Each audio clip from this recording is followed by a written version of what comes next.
Okay, so are you ready to dive into a film that kind of takes this familiar fairy tale and twists it into something completely unexpected? Sounds good. All right, so we're looking at The Company of Wolves, Okay. a 1984 film by Neil Jordan that's, I don't know how to describe it. It's Yeah. part coming-of-age story, part horror. Right. And it's got all this, like, dreamlike weirdness to it. Hmm? You know how we love those movies that just kind of, like, get under your skin? Yeah, This one definitely fits the bill. definitely. I think what's really interesting is how it uses that Little Red Riding Hood story Right. as, like, a framework. Yeah. But it goes into all these, like, much deeper themes. Ouch. We're talking about sexuality, power dynamics, all that anxiety that comes with, like, transitioning into adulthood, Absolutely. especially for young women. Especially for young women. Yeah, and, like, the way the story unfolds is really interesting, too, right? Yeah. It's not your typical linear plot. Right. It's more like a series of interconnected dream sequences. I love that. It's almost like we're inside the main character's subconscious. Yeah, Rosaleen. Rosaleen. Exactly. And that structure is so key, I think, Okay. to the film's overall effect. Yeah. Like, you think about it, dreams aren't always linear. Right. They jump around, they're full of symbolism. Totally. And the film uses that dreamlike structure to tap into those, like, really primal fears and desires that we all have, Yeah. and then sort of bubble up during adolescence. That makes a lot of sense. Yeah. I will say I found Rosaleen's character really fascinating, Okay. but sometimes her motivations felt a bit unclear. Interesting. What do you think about her character development throughout the film? Well, I think that ambiguity is intentional Okay. because she's on this cusp of womanhood, Yeah. and she's both drawn to and repelled by these stories she keeps hearing Yeah. about wolves, about men. Right. And notice how the film blends those traditional warnings about the big bad wolf with all these, like, more sensual, almost erotic undertones. Yeah. There's definitely that element in there. It is. Yeah. It's very interesting. It's playing with this idea that desire and danger are intertwined, especially for women. Okay. Yeah. You know what else is interesting? What's that? The way those themes are reflected in, like, the visuals of the film. Yes. The forest setting is so lush and vibrant, Totally. but at the same time, you have this constant sense of, like, menace Yes. lurking just beneath the surface. Yeah. So it's beautiful and unsettling at the same time, It really is. which is so cool. It's almost like the forest itself is a character, right? Yeah, I was thinking that. Like, think about that scene where Rosaleen is wandering through the woods and the camera just focuses on these deep shadows Yeah. and, like, splashes of red. Right. It's Jordan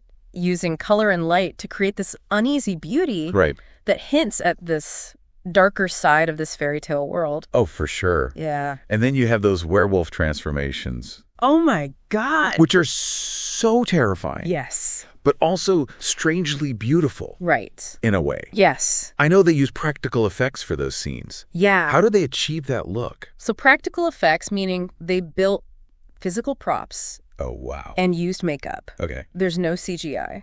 Wow. And the results are so amazing. They really are. Because those transformations are so visceral, Yeah. you can almost feel the pain and the power Totally. as the characters change. Yeah. It's not just like a monster mooch effect. Right. It's used to symbolize that internal struggle between human and beast, Right. control and wildness. Right. Right. Yeah. That definitely adds a whole other layer to the film. Totally. Speaking of unsettling, Yeah. the music and sound effects in this movie really enhance the mood. The sound design is so important. It's incredible. It really is. Like, did you notice how the film uses all these subtle sounds? Yeah. Like whispers and, like, rustling leaves? To kind of keep you on edge. Absolutely. And sound design is just so crucial in horror. Yeah. And in this film, it really blurs the lines Right. between what's real and what's imagined. Like, you're constantly questioning Totally. whether those sounds are natural or something more sinister, Right.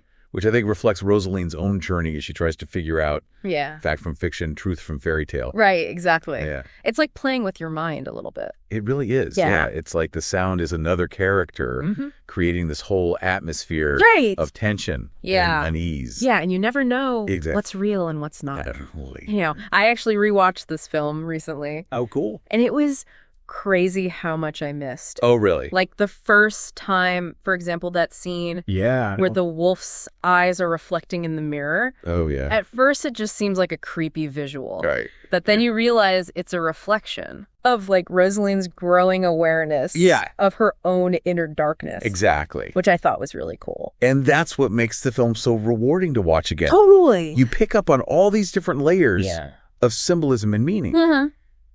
It's not just about scaring you. Right. It's about making you think. It's very thought-provoking. Yeah. So we've talked about visuals and the sounds, but what about the performances? Oh, yeah. Angela Lansbury as the grandmother. Oh, my God. Is iconic. She's brilliant. In this film? Absolutely brilliant. She really embodies like that traditional wise woman archetype. Totally. But she has this like knowing glint in her eye, you know? Like she's passing down all these cautionary tales. Right. But you get the sense that like she understands the allure of the wolf, the danger and the power that it represents. Yeah. It's not just a sweet old granny. Yeah. She's a woman who's lived a life. She's seen some things. And seen some things. Yes. I get that. Yeah. It's like she's acknowledging that growing up isn't just about avoiding danger, but also about understanding and maybe embracing the darker parts of ourselves. Absolutely. We can't stay innocent forever. Right. We can't. And the film doesn't shy away from that darker side of all those fairy tales. Right. It explores the violence, the primal urges that are so often hidden beneath the surface. Yeah, one thing that really struck me about this film is the way it handles the theme of female sexuality. Absolutely. It's subtle. Yes. But it's there. It's definitely there. Interwoven with like all the werewolf mythology. Yeah, it uses those classic werewolf tropes. Yeah. The transformation, the animalistic urges to explore female desire. Yeah. And the fear and fascination that often surround it. You know, remember that scene where Rosaleen is changing and her nightgown rips open? Yeah. It's a deliberate choice visually linking her transformation with this blossoming sexuality. It's very interesting. Yeah. And there's that recurring motif of hair, too. Oh, yeah. The grandmother warns Rosaleen to keep her hair covered. But then we see the werewolves. Yes. With all this, like, thick, luxurious fur. Yes. It's like the film is connecting hair with this, like, wild, untamed energy. It's like something that needs to be controlled. Yeah. But is also alluring. It is alluring. It is. It's so interesting. And it plays into those societal expectations, too. Right. On women. Yeah. This idea that their power, their sexuality needs to be contained, hidden away. Yeah. But the film challenges that. It does. It suggests that maybe that wildness is something to be explored, understood, not just feared. Not just feared. And that ties back to, like, the whole question of whether the wolves are the villains. Right. You know, they represent danger. They do. But they also represent freedom, a connection to nature. Yes. That's both alluring and frightening. It is a very complex duality. It is. On the one hand, you have the societal warnings. About the big bad wolf preying on innocent young women. Yeah. But then on the other hand, you have these images of the werewolves running free in the forest. Yeah. Unconstrained by those social norms. Totally. It's like the film is asking us to question our assumptions. Yeah. About who the real monsters are. Right.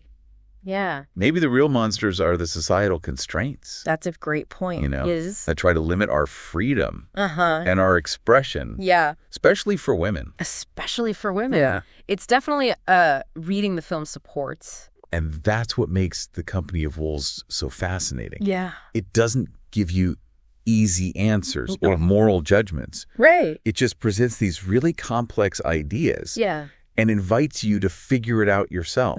Draw your own conclusions. Yeah. And I think that's what sets it apart from other horror films. Yeah. It's not just about jump scares or gore. Yeah. It's about using those genre elements to explore something much deeper. Right. More psychological. Totally. Or thought-provoking. I love that. Yeah. Yeah. It really is. It is. So thinking about everything we've talked about, I have like one final question for you. Okay. If all those like traditional fairy tales warn us about like the dangers that are lurking out in the world, What do you think The Company of Wolves is trying to say about the power and the dangers that we discover within ourselves as we grow up?